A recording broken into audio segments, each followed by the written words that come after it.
Hello बच्चों, कैसे हो? उम्मीद करता हूँ बहुत अच्छे से होगे और अपना ख्याल रख रहे होगे। तो चलो बच्चों, हमारा जो पिछला लेक्चर था ना, वो किस पे था? वो हमारा कॉलिगेटिव प्रॉपर्टीज पे था, जिसमें से हमने दो कॉलिगेटिव प्रॉपर्टीज को कंप्लीट किया। कौन कौन से?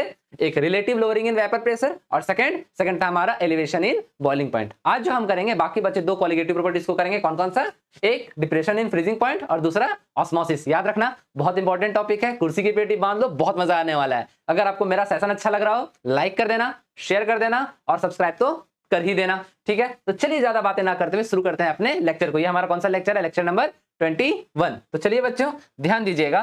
देन हमारा जो आज का फर्स्ट टॉपिक है, उस टॉपिक का नाम है डिप्रेशन इन फ्रीजिंग पॉइंट। अब हम लोग समझते क्या है कि डिप्रेशन इन फ्रीजिंग पॉइंट का मतलब होता क्या है। देखो बच्चों, एक होता है रट्टा मारना, हम रट रहे हैं, और एक होता है समझ के पढ़ना। अब आप पढ़ रहे हो साइंस, और साइंस में अगर आप रट्टा मार लिए ना, तो एग्जाम में आपका क्या निकल जाएगा आपको पता है। ठीक है, तो चलिए सबसे पहले हम लोग क्या करेंगे, इसका मतलब समझेंगे। देखो, डिप्रेशन का मतलब आता है कमी आना। हम वो डिप्रेशन का बात नहीं करेंगे जो लोग छोटी छोटी बातों में ले लेते हैं, ठीक है ना। यहाँ हम फ्रीजिंग पॉइंट वाले डिप्रेशन की बात करेंगे। तो डिप्रेशन का मतलब होता है कमी आना, और फ्रीजिंग पॉइंट का मतलब होता है, वो मैं अभी आपको समझा रहा हूं। समझो, देखो, जिस तरह से हमने बॉइलिंग पॉइंट के बारे में पढ़ा, ध्यान से समझना, जिस तरह से हमने बॉइलिंग पॉइंट के बारे में पढ़ा, उसमें हमने पढ़ा क्या? हमने उसमें पढ़ा कि जब भी, मतलब ऐसा समझ लो कि वो ऐसा टेम्परेचर, मतलब वो टेम्परेचर जिस टेम्परेचर पर, ध्यान से मेरी बात को सुनना, वो टेम्परेचर जिस टेम्परेचर पर कोई भी लिक्विड स्टेट में प्रेजेंस सब्सटेंस किसमें बदल जाए? गैसियस स्टेट में। लिक्विड स्टेट से कहां जाएगा? गैसियस स्टेट में। तो उस टेम्परेचर को हम उसका बॉइलिंग पॉइंट कहेंगे। फॉर एग्जांपल, पानी है हमारा, वाटर लिक्विड स्टेट में ले लो, जाहिर सा बात है। अब जब पानी को तुम क्या करो, गर्म करो, तो जिस टेम्परेचर पर लिक्विड किसमें बदल रहा है? गैस में। वाटर जो है लिक्विड से कहां बदल गया? गैस में। वही वाटर का बॉइलिंग पॉइंट है। जाहिर सा बात है, वो जो टेम्परेचर हमको दिख रहा है वो कितना होता है? 100 डिग्री सेल्सियस का। उसी तरह से अब हम लोग यहां भी सुनते हैं, फ्रीजिंग पॉइंट का मतलब हमारा होता है कि वो टेम्परेचर जिस टेम्परेचर पर कोई भी सब्सटेंस, कंपोनेंट, समझ लो कुछ भी, कोई भी सब्सटेंस क्या हो जाए? लिक्विड स्टेट से सॉलिड स्टेट में आ जाए। ध्यान से सुनना, लिक्विड स्टेट से सॉलिड स्टेट में। तो जिस टेम्परेचर पर सब्सटेंस लिक्विड से सॉलिड स्टेट पे आने लगा, वही हमारा क्या कहलाएगा? Freezing point. क्लियर है? कोई दिक्कत है इसमें? नहीं। जैसे कि वाटर, फिर से हम पानी को लेते हैं, एक्चुअली सबसे सस्ता, सस्ता और सब जगह पाया जाने वाला केमिकल H2O है। बात समझ के रखना। तो H2O के साथ में हम किसी तरह का कोई भी एक्सपेरिमेंट आराम से कर सकते हैं, जो भी पॉसिबल हो उसके साथ। देन H2O जो है, उसको अगर हम क्या करेंगे? कंडेंस करेंगे, ठंडा करेंगे, तो जिस टेम्परेचर पर वाटर लिक्विड स्टेट से उसका सॉलिड फॉर्म में आ गया, वही हमारा क्या कहलाएगा? Freezing point. क्लियर है बच्चों? कोई दिक्कत है? नहीं। तो कितना होता है? 0 डिग्री सेल्सियस। उसी टेम्परेचर पे क्या हो जाता है हमारा? वाटर लिक्विड स्टेट से सॉलिड स्टेट में आ जाता है। यहां तक क्लियर है? अब जाहिर सा बात है बच्चों, हम पढ़ क्या रहे हैं? Solution chapter. उसमें भी क्या पढ़ रहे हैं? Vapour pressure. तो यहां जो आपको डेफिनेशन दिया हुआ होगा, वो किसके रिस्पेक्ट में होगा? वेपर प्रेशर के रिस्पेक्ट में। तो चलिए एक बार हम लोग क्या करते हैं, डेफिनेशन को समझने का कोशिश करते हैं। ध्यान दीजिएगा।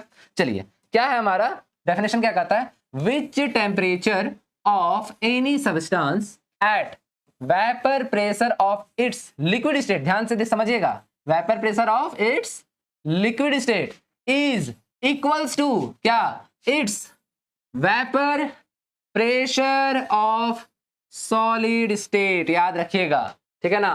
Vapour pressure of solid state, ठीक है ना? तो क्या कहलाएगा? इसी को हम क्या कहेंगे? Freezing point. क्या कह रहा है? एक ऐसा, देखिए, इसको हम ऐसे समझा देते हैं मैथमेटिकली एक्सप्रेशन के रिस्पेक्ट में। ठीक है, फ्रीजिंग पॉइंट क्या है? एक ऐसा टेम्परेचर जिसमें कोई भी सब्सटेंस है वो कहाँ है? Liquid state. रुकिएगा, कोई भी सब्सटेंस है वो कहाँ है? अपने लिक्विड स्टेट में। कहाँ है? लिक्विड स्टेट में। ठीक है, लिक्विड स्टेट में है, और क्या लिक्विड स्टेट में है। अब वो कन्वर्ट कहाँ हो रहा है? सॉलिड स्टेट में। देन लिक्विड स्टेट का क्या, ध्यान से रखिएगा, वेपर प्रेशर, लिक्विड स्टेट का क्या? वेपर प्रेशर क्या हो जाए? इक्वल हो जाए। क्या हो जाए? इक्वल हो जाए। कहाँ? सॉलिड स्टेट के वेपर प्रेशर से। कहाँ?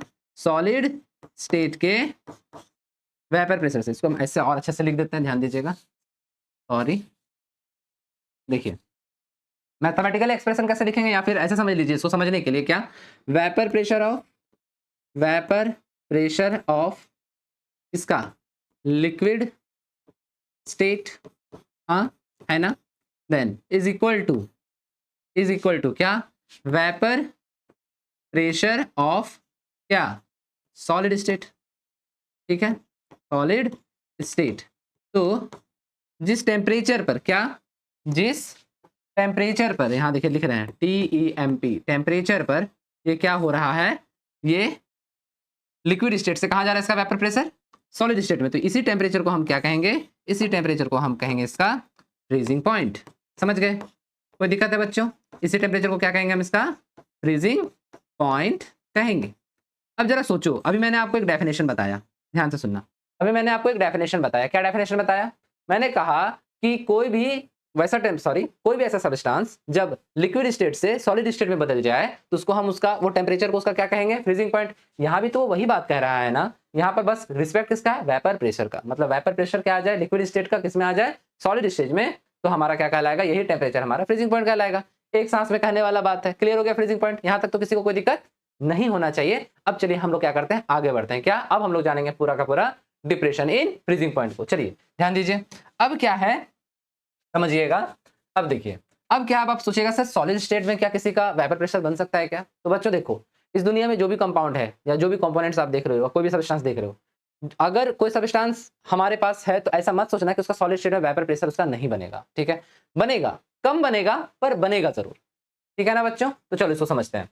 तो क्या है, हम मान लेते हैं हमारे पास क्या है, वापस से प्योर लिक्विड। यहाँ पर हम एक प्योर लिक्विड के लिए कंटेनर बना दिए, ध्यान देना। ठीक है, इसमें हम प्योर लिक्विड को डाल देते हैं। ये हमारा प्योर लिक्विड है। अब आपको पता है प्योर लिक्विड के लिए जो वेपर प्रेशर बनेगा वो कैसा रहता है, बहुत अच्छा, मतलब बढ़िया रहता है। ठीक, अब इसी मान लो ये कंपोनेंट ए है, ठीक है, अब इसी का क्या, इसी का सॉलिड फॉर्म, ठीक है ना, इसी का सॉलिड फॉर्म क्या है, ये वाला है। इसका भी कुछ ना कुछ वेपर प्रेशर बनेगा, हाँ या ना बच्चों? ये क्या है, ये सॉलिड है। ये क्या है, सॉलिड है। ध्यान दीजिएगा, प्योर वाले का। ठीक है ना? अब चलिए समझिए इस चीज को। अब हम लोग क्या करते हैं, ग्राफ बनाते हैं। ठीक है, देन ये हमारा ग्राफ है। ठीक है, इधर हमारा क्या होगा, इधर हमारा क्या होगा, इधर होगा हमारा वेपर प्रेशर। ठीक, और इधर हमारा क्या होगा, इधर होगा हमारा टेम्परेचर। ठीक है बच्चों, अब जरा ध्यान दो, जब हम टेम्परेचर में इस डायरेक्शन में जाएंगे, इधर से इधर, तो हमारा टेम्परेचर क्या हो रहा है, इंक्रीज कर रहा है। वेपर प्रेशर में हम नीचे से ऊपर जाएंगे तो क्या होगा, वेपर प्रेशर क्या हो रहा है, बढ़ रहा है। वेपर प्रेशर भी क्या हो रहा है हमारा, इंक्रीज कर रहा है।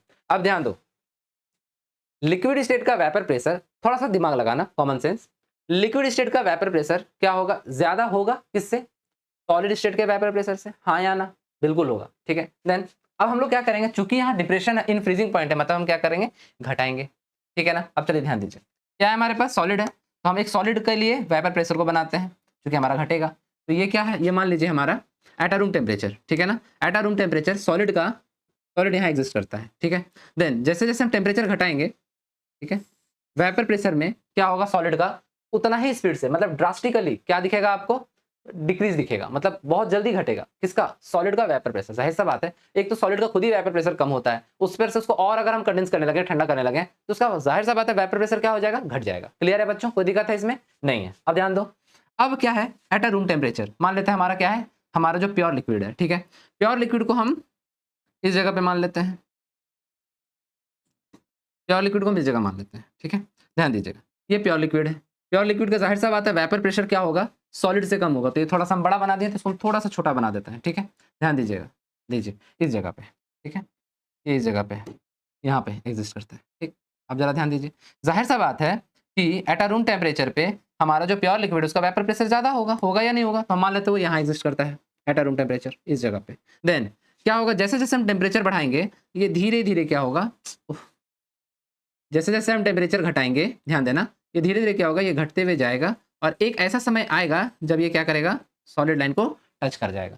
यहाँ तक कोई दिक्कत है? नहीं। देखिए ये हमारा क्या था, प्योर लिक्विड, इसका हम अगर टेम्परेचर घटाएंगे, मतलब कंडेंस करेंगे, ठंडा करेंगे, तो करने के बाद धीरे धीरे क्या होगा, एक समय ऐसा आएगा जब ये अपने सॉलिड लाइन को टच कर जाएगा। क्यों कर जाएगा? क्योंकि ये ठंडा होते होते क्या होगा, खुद ही किसमें बदल जाएगा, सॉलिड फॉर्म में। हाँ या ना बच्चों? कहीं कोई दिक्कत है? नहीं। तो जब ये यहाँ पर टच किया, तो यहाँ पर इस पॉइंट को हम क्या कहेंगे, इस पॉइंट को कहेंगे हम, क्योंकि ये हमारा क्या है, ये हमारा ए है, इसको हम क्या मानते हैं, ए। ठीक है, तो इसको हम क्या कहेंगे, ये चूंकि हमारा क्या है, प्योर लाइन के लिए है, तो इसको हम कहेंगे टी एफ नॉट। क्या कहेंगे, टी एफ नॉट, क्योंकि ये हमारा क्या है, प्योर लाइन के लिए। कहीं कोई दिक्कत है बच्चों? नहीं। अब हम क्या करते हैं, अब हम यहाँ पर एक एक्स्ट्रा सॉल्यूट, क्या करते हैं, एक्स्ट्रा सॉल्यूट हमारा ये वाला यही हमारा सॉल्यूट को हम डालेंगे। अब एक बात बताओ, जब हम सॉल्यूट को डालेंगे तो वेपर प्रेशर बढ़ेगा या घटेगा? जाहिर सा बात है हम लोग पिछले लेक्चर में देखें एट अ रूम टेम्परेचर अगर हम मिला देते हैं किसी तरह का क्या सॉल्यूट, इस तरह क्या मिला देते हैं सॉल्यूट को अगर हम मिला देते हैं तो हमारा जो प्योर फॉर्म में जो हमारा लिक्विड था जाहिर सा बात उसका क्या घट जाएगा वेपर प्रेशर। सॉल्यूशन का वेपर प्रेशर हमेशा कम होगा हमारे प्योर लिक्विड से, ठीक है ना, तो घट जाएगा। अब जब ये घट जाएगा तो हम क्या कहेंगे, हम यहाँ पर ये कहेंगे, ध्यान दीजिएगा, देन ये घटेगा तो ये वाला जो पॉइंट होगा एट अ रूम टेम्परेचर, इसका वेपर प्रेशर मान लीजिए हमारा यहाँ है, ठीक है, दोनों लगभग आमने सामने ही होगा लेकिन वेपर प्रेशर इसका घट जाएगा एट अ रूम टेम्परेचर। फिर हम इसको भी क्या करेंगे कंडेंस करेंगे, मतलब धीरे धीरे करके ठंडा करेंगे। जब हम इसको ठंडा करेंगे धीरे धीरे करके तो एक ऐसा टाइम आएगा, ध्यान दीजिएगा, एक ऐसा टाइम आएगा जब ये क्या करेगा, जब ये सॉलिड लाइन को टच कर लेगा, देन इसको क्या कहेंगे, इसको क्या कहेंगे, इसको कहेंगे टीएफ। क्या कहेंगे इसको, टीएफ। क्यों, क्योंकि सॉल्यूशन बन गया, सॉल्यूट डाले सॉल्वेंट में, ये हमारा क्या है, ये हमारा क्या है, ये तो हमारा सॉल्वेंट है, ये हमारा क्या है, ये हमारा सॉल्वेंट है, ठीक है, और सॉल्वेंट और सॉल्यूट को मिलाने पे क्या बनता है, सॉल्यूशन, हाँ या ना बच्चों, बनता है कि नहीं। देन सॉल्यूशन बनकर तैयार है हमारा, तो सॉल्यूशन बना, तो सॉल्यूशन को हम क्या कहेंगे, जब सॉल्यूशन का अगर हम फ्रीजिंग पॉइंट लिखेंगे टेम्परेचर के रिस्पेक्ट में तो क्या लिखेंगे उसको टीएफ, और प्योर वाले को क्या लिखेंगे टीएफ नॉट। इसको हम मान लेते हैं ये बी है हमारा, ये क्या है हमारा, ये बी है, ठीक है, यहाँ तक तो कोई दिक्कत नहीं है बच्चों। जल्दी से क्या करो स्क्रीनशॉट ले लो, नहीं नहीं अभी स्क्रीनशॉट मत लेना, ठीक है, अभी कंप्लीट नहीं हुआ है। देन ध्यान दो, अब क्या है यहाँ पे, ध्यान दो, देन आपका यहाँ पर क्या है, चेंज आ रहा है टेम्परेचर में, हाँ या ना, तो ये जो बीच का पॉइंट है इसको हम क्या कहेंगे, कितना चेंज आया है ना, कितना चेंज आया है यहाँ से यहाँ तक में, कितना चेंज आया, तो इसको हम क्या कहेंगे, इसको बोलेंगे डेल्टा टीएफ, कहेंगे या नहीं कहेंगे, यहाँ तक तो कोई दिक्कत नहीं है। अब तुम क्या करो, अब स्क्रीनशॉट ले लो ताकि हम क्या कर सकें, आगे बढ़ सकें, ले लो। तो चलो बच्चों स्क्रीनशॉट ले लिया होगा आपने, देन अब देखो यहाँ मैं मिटा रहा हूँ, ठीक है, अब ध्यान देना, अब देखो, अब क्या है, हमको निकालना है कितना का कमी आया, मतलब कितना का डिप्रेशन हुआ फ्रीजिंग पॉइंट में, तो हम कैसे लिखेंगे, डेल्टा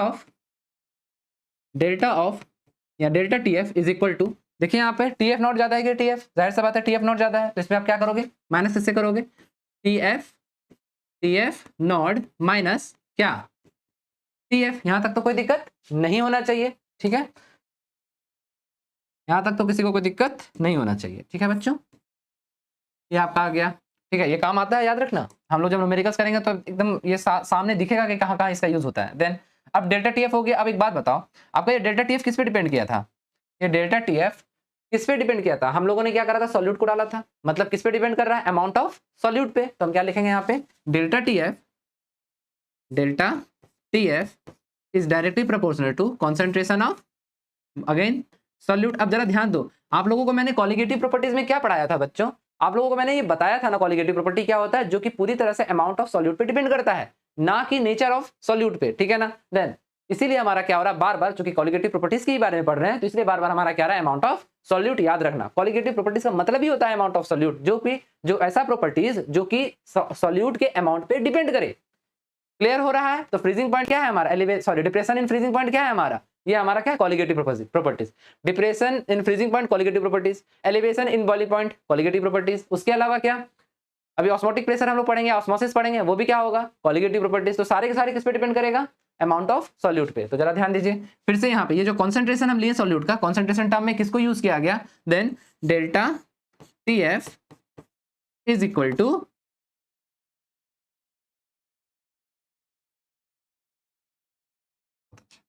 डेल्टा टीएफ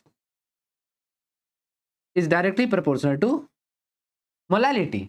इसको कॉन्सेंट्रेशन यूज किया गया, कॉन्सेंट्रेशन टर्म के रिस्पेक्ट में मोलैलिटी को, ठीक है बच्चों। देन आगे, अब यहाँ पर अगर हम प्रोपोर्शनलिटी का साइन हटाएंगे तो क्या मिलेगा हमें, delta TF is equal to, जाहिर सी बात कांस्टेंट लगेगा तो क्या लगेगा, के एफ इंटू एम। अब ये के एफ क्या है, देन इसको लिख रहे हैं के F is equal to, K F है क्या, देन के एफ है मोलल एलिवेशन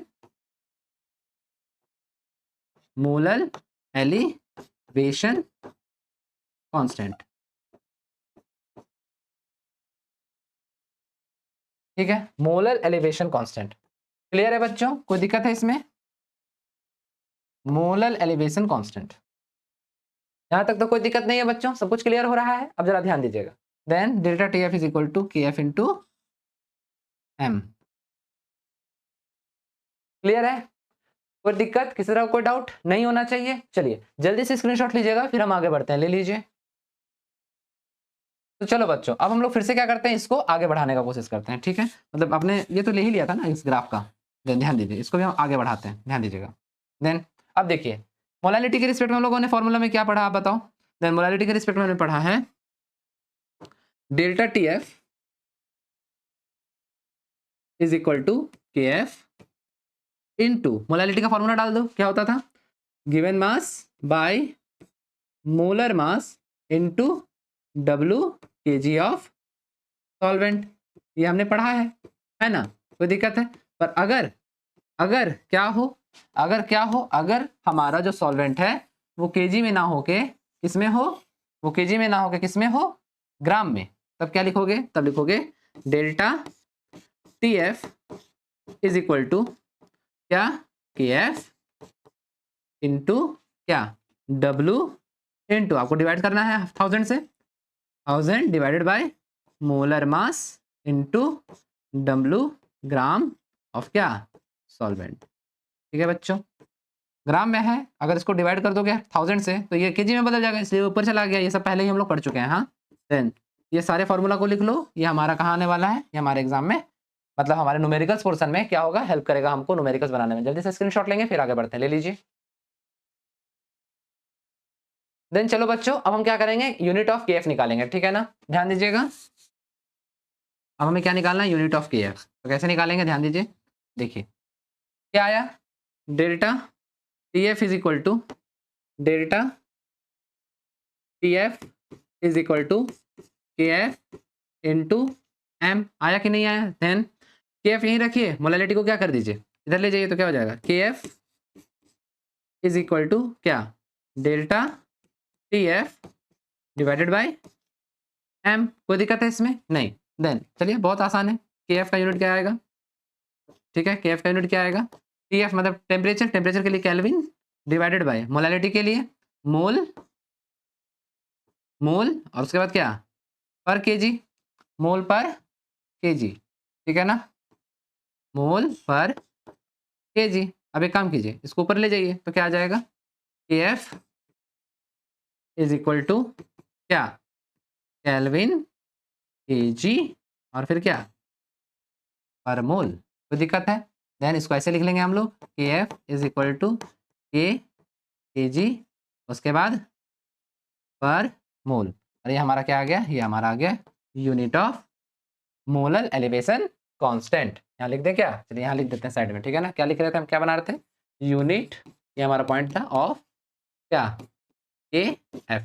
जल्दी से स्क्रीनशॉट लीजिएगा ताकि हम क्या कर सकें, आगे बढ़ सकें, ले लीजिए। चलिए बच्चों, तो इस तरह से हमारा डिप्रेशन इन फ्रीजिंग पॉइंट खत्म हो गया, ठीक है। अब हम क्या करेंगे, अब हम चलेंगे ऑस्मोसिस की तरफ। तो चलिए गाइस, अब हम लोग क्या करते हैं, अब हम लोग स्टार्ट करते हैं अपने सेकंड टॉपिक को, है ना। तो सेकंड टॉपिक में हमें क्या क्या पढ़ना है, ऑस्मोसिस पढ़ना है, रिवर्स ऑस्मोसिस पढ़ना है, ऑस्मोटिक प्रेशर पढ़ना है, और सबसे इंपॉर्टेंट सेमी परमिएबल मेम्ब्रेन पढ़ना है। क्यों, क्योंकि अगर सेमी परमिएबल मेम्ब्रेन होगा नहीं है ना, तो मतलब ऑस्मोसिस प्रोसेस कभी होगा ही नहीं, ऐसे समझ लो। एसपीएम के बगैर, सेमी परमिएबल मेम्ब्रेन के बगैर ऑस्मोसिस कभी भी हो ही नहीं सकता। तो अब हम लोग समझेंगे क्या कि सेमी परमिएबल मेम्ब्रेन क्या है। तो एक बार हम लोग डेफिनेशन को देखते हैं, उसके बाद आपको मैं बिल्कुल लाइव एग्जांपल के थ्रू बहुत ही बढ़िया तरीके से इसको अच्छे से क्लियर करवा दूंगा। चलिए देखिए, हमसे डेफिनेशन क्या कहता है, the membrane is permeable only solvent particles to solution, higher concentration to lower concentration and lower concentration to higher concentration are known as semi permeable membrane। अब ध्यान देने वाली बात है, क्या है सेमी परमिएबल मेम्ब्रेन, समझते हैं। देखिए, मेम्ब्रेन का मतलब होता है झिल्ली। फॉर एग्जांपल, लाइव एग्जांपल के थ्रू आपको समझाते हैं, ठीक है, ध्यान दीजिएगा। लगभग सभी कोई भारत में चाय पीते हैं।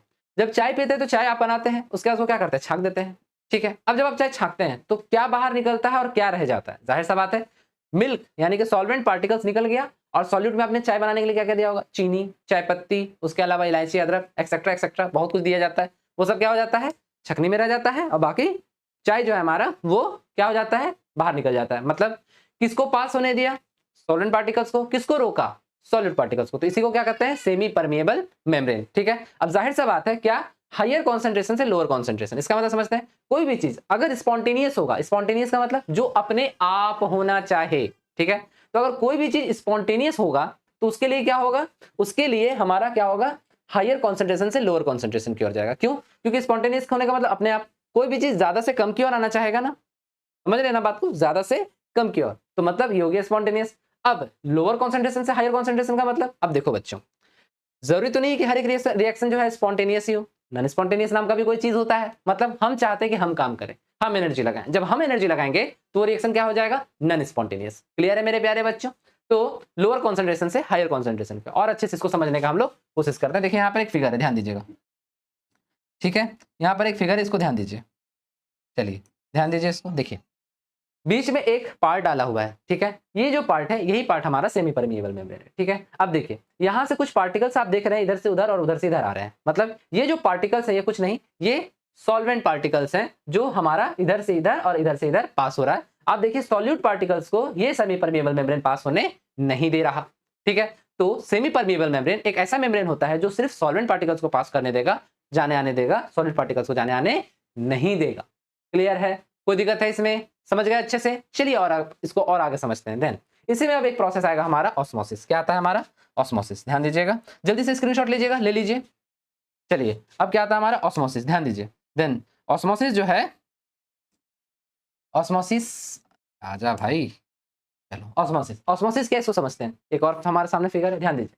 ऑस्मोसिस का मतलब क्या होगा कि जब भी क्या, देखिए सॉल्वेंट पार्टिकल्स क्या होगा, आना जाना करेगा। तो ऑस्मोसिस में क्या होगा कि हायर कॉन्सेंट्रेशन से लोअर कॉन्सेंट्रेशन की ओर जाना चाहेगा। फॉर एग्जांपल इस साइड, ये जो साइड है, ठीक है, इसको हम लिख रहे हैं, ध्यान दीजिएगा। देखिए इस साइड मान लेते हैं, इस साइड हमारा क्या है, इस साइड है हमारा क्या, सॉल्ट वाटर, मतलब क्या, सी वाटर। सी वाटर एक तरह का क्या है, सॉल्यूशन, हाँ या ना? सी वाटर क्या है, एक तरह का सॉल्यूशन है। किसका किसका? मान के चलते हैं, चूंकि नमक उसमें NaCl ज्यादा होता है, तो सोडियम क्लोराइड और वाटर का मिक्सचर क्या है, सी वाटर। और ये क्या है हमारा, ये हमारा है फ्रेश वाटर। ये क्या है हमारा? Fresh water. फ्रेश वाटर, ध्यान दीजिएगा, फ्रेश वाटर, ठीक है। अब ऑस्मोसिस एक ऐसा प्रोसेस है, या कह सकते हैं एक ऐसा प्रेशर है, या कह सकते हैं एक ऐसा फेनोमेना है, प्रेशर नहीं कहेंगे, फेनोमेना कहेंगे। ऑस्मोसिस एक ऐसा फेनोमेना है जिसमें सॉल्वेंट के पार्टिकल्स हायर कॉन्सेंट्रेशन, अब हायर कॉन्सेंट्रेशन कैसे है समझिएगा। फ्रेश वाटर में सॉल्वेंट पानी है, सी वाटर में भी सॉल्वेंट पानी है, ठीक है। देन आप एक बात बताओ, फ्रेश वाटर में पानी का कॉन्सेंट्रेशन ज्यादा होगा या सी वाटर में? ऑब्वियसली गाइस फ्रेश वाटर में। क्यों? क्योंकि यहाँ ये क्या है, ये सिंपल पानी है, और यहाँ क्या है, नमक के साथ पानी है, ठीक है। तो फ्रेश वाटर क्या होगा, फ्रेश वाटर क्या होगा, किधर से किधर, पानी फ्रेश वाटर कहाँ जाएगा, सी वाटर में मिलने जाएगा। अब एक बात बताओ हमको बच्चों, क्या ये जो फ्रेश वाटर सी वाटर में मिल रहा है, क्या ये हमारे लिए फायदेमंद है? क्या ये हमारे लिए बहुत अच्छा है? नहीं है ना बच्चों, क्योंकि हम सी वाटर नहीं पीते, कंज्यूम हम सी वाटर नहीं करते, फ्रेश वाटर करते हैं। क्लियर हो गया? कोई दिक्कत है? तो देखिए एक बार डेफिनेशन क्या कहता है, the phenomena of the flow of solvent through semi permeable membrane from pure solvent to the कहा सॉल्यूशन इज कॉल्ड ऑस्मोसिस। एक ऐसा फेनोमेना जिसमें क्या, जो हमारा क्या सॉल्वेंट है वो किधर की ओर जाएगा, सॉल्यूशन की ओर जाएगा। क्या ये सॉल्यूशन नहीं था? क्या ये सिर्फ सॉल्वेंट नहीं था? क्या ये फ्रेश वाटर नहीं था? ये फ्रेश वाटर था। और ये क्या, सी वाटर नहीं था? ये सी वाटर था। क्या आपको ऑस्मोसिस में कोई दिक्कत है, किसी तरह को प्रॉब्लम है? मतलब आपको अच्छे से समझ में आ गया? अगर नहीं आया होगा आप मुझे कमेंट जरूर करना, ठीक है। पर सिंपल बात है, फ्रेश वाटर कहाँ जा रहा है, सी वाटर में। हायर कॉन्सेंट्रेशन से आप कहाँ जा रहे हैं, लोअर कॉन्सेंट्रेशन में। हम यहाँ लिख देते हैं, ठीक है। ये क्या था हमारा, ये था हमारा हायर कॉन्सेंट्रेशन। ये हमारा क्या था, हायर, ये हमारा था हायर कॉन्सेंट्रेशन। और ये हमारा क्या था, ये हमारा था लोअर कॉन्सेंट्रेशन। किसका किसका, सॉल्वेंट पार्टिकल्स का। किसका, सॉल्वेंट पार्टिकल्स का। यहाँ हायर था कॉन्सेंट्रेशन और यहाँ क्या था, सॉल्वेंट का लोअर था। ठीक है बच्चों, एकदम अच्छे से क्लियर है, किसी तरह का कोई दिक्कत नहीं होना चाहिए। चलिए हम लोग क्या करते हैं, आगे बढ़ते हैं, ठीक है। अब देखिए जाहिर सा बात है, ये हमारे लिए तो सही नहीं है, ऑस्मोसिस प्रोसेस हमारे लिए फायदेमंद नहीं है, क्योंकि अगर सारा फ्रेश वाटर सी वाटर में चला गया तो ये तो अच्छी बात नहीं होगी। देन ये प्रोसेस हमारे लिए अच्छा नहीं है, ठीक है। अब जरा ध्यान दीजिएगा, जल्दी से स्क्रीनशॉट लीजिएगा, फिर आगे चलते हैं, ले लीजिए। अब चलिए ध्यान दीजिए, अब क्या है हमारे पास, अब क्या है हमारे पास, देखिए यहाँ पर देखिए ये GIF फाइल है, इसमें भी देखिए वही हो रहा है। इधर हमारा क्या है, देखिए ये रेड वाला क्या है, सॉल्वेंट पार्टिकल है, ये ब्लू वाला क्या है, सॉलिड पार्टिकल। अब आप देखिए सॉल्वेंट पार्टिकल किधर से किधर मूव कर रहा है, हमारे सॉल्यूशन की ओर। ये हमारा फ्रेश वाटर था, ये हमारा सी वाटर था। सॉल्वेंट पार्टिकल्स धीरे धीरे करके किधर चले जा रहे हैं, हमारे सी वाटर में। क्लियर हो रहा है? चलिए ऑस्मोसिस आपको अच्छे से समझ में आ गया होगा। देन अब हम आ जाते हैं ऑस्मोटिक प्रेशर के बारे में। देन ऑस्मोटिक प्रेशर क्या होता है बच्चों, इसको ध्यान दीजिएगा। ऑस्मोटिक प्रेशर में ये होगा कि हम क्या करेंगे, एक प्रेशर अप्लाई करेंगे। किसमें, जो प्रोसेस हो रहा है ना ऑस्मोसिस, उसमें हम क्या करेंगे, एक प्रेशर अप्लाई करेंगे, और जिस प्रेशर पे ये जो ऑस्मोसिस प्रोसेस हो रहा था वो बंद हो जाए, क्या हो रहा था, ध्यान दीजिएगा, समझिएगा इस चीज को, ठीक है। देखिए ये हमारा कंटेनर था, ये हमारा क्या था, कंटेनर था, इसके अंदर हम क्या डालते थे, एसपीएम, ठीक है ना। ध्यान दीजिएगा, ये हम क्या कर रहे हैं, एसपीएम डाल दे रहे हैं, ये एसपीएम है, ठीक है, ये हमारा एसपीएम है। इधर हमारा क्या था, यहाँ क्या था हमारा, मान लेते हैं यहाँ पर हमारा भाई ये फ्रेश वाटर, ठीक है, ये फ्रेश वाटर था। और इधर हमारा क्या है, इधर हमारा क्या है, इधर हमारा सी वाटर है, जिसको हम ग्रीन कलर से पूरा कर रहे हैं, ये हमारा सी वाटर है। अब देखिए क्या होगा यहाँ पे, यहाँ होगा यूं कि अगर हम यहाँ कुछ नहीं करें, ठीक है ना, अगर हम यहाँ कुछ नहीं करें तो ये फ्रेश वाटर से, मतलब हम इसको लिख भी देते हैं ताकि आप गड़बड़ाओ नहीं, ठीक है ना। ये है fresh water, higher concentration, higher concentration. और ये हमारा क्या है, सी वाटर, और ये हमारा क्या है, लोअर कॉन्सेंट्रेशन, ठीक है। और ये हमारा क्या हो गया, चलिए यहाँ तक तो कोई दिक्कत नहीं है। नहीं, अब होगा क्या, ऑस्मोसिस प्रोसेस के जरिए ये फ्रेश वाटर के मॉलिक्यूल्स कहाँ जाने लगेंगे, कहाँ जाने लगेंगे, सी वाटर में। यहाँ तक तो हमें कोई दिक्कत नहीं। अब हम क्या करेंगे, हम मान लेते हैं कि यहाँ पर मतलब कंटेनर के अंदर हम ऐसा करें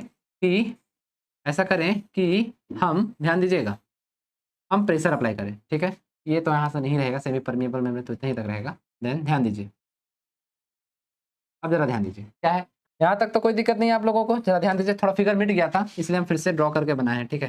यहाँ तक तो कोई दिक्कत नहीं है, ऑस्मोसिस हो रहा है, यहाँ तक तो कोई इशू नहीं है। चलिए अब ध्यान दीजिए, अब क्या है, अब हम क्या करेंगे, एक प्रेशर अप्लाई करेंगे, और ये जो प्रेशर होगा ना, ध्यान दीजिएगा, ये प्रेशर हम यहाँ लगाएंगे, ठीक है, ये प्रेशर हम क्या करेंगे, यहाँ लगाएंगे, इस जगह पे, ठीक।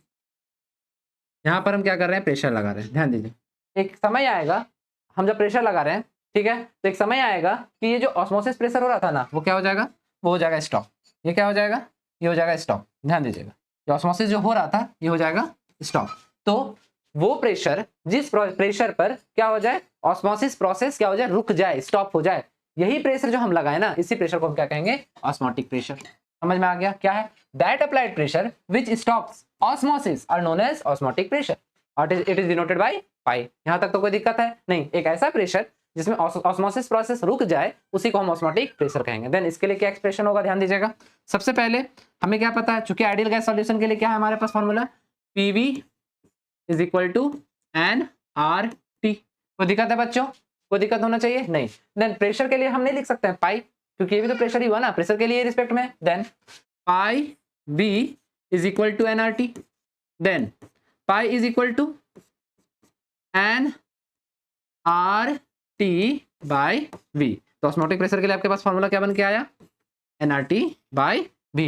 बोलिए कोई किसी तरह का कोई दिक्कत है, बोलिए नहीं ना। जल्दी से स्क्रीनशॉट लीजिएगा, फिर आगे चलते हैं। ले लीजिए, तो ले लिया बच्चों। चलिए अब हम लोग क्या करते हैं, आगे चलते हैं। देन ध्यान दीजिएगा, इसके बाद हमारा रिवर्स ऑस्मोसिस। आप लोगों ने आरओ तो देखा होगा।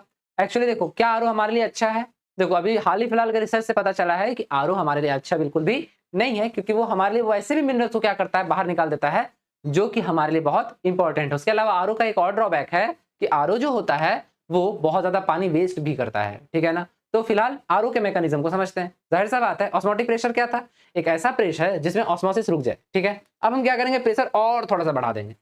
प्रेशर और बढ़ाने पे अब क्या हो जाएगा, ध्यान दीजिएगा, क्योंकि फिगर हम आपको दिखा चुके हैं, तो फिर से एक बार अच्छे समझिएगा।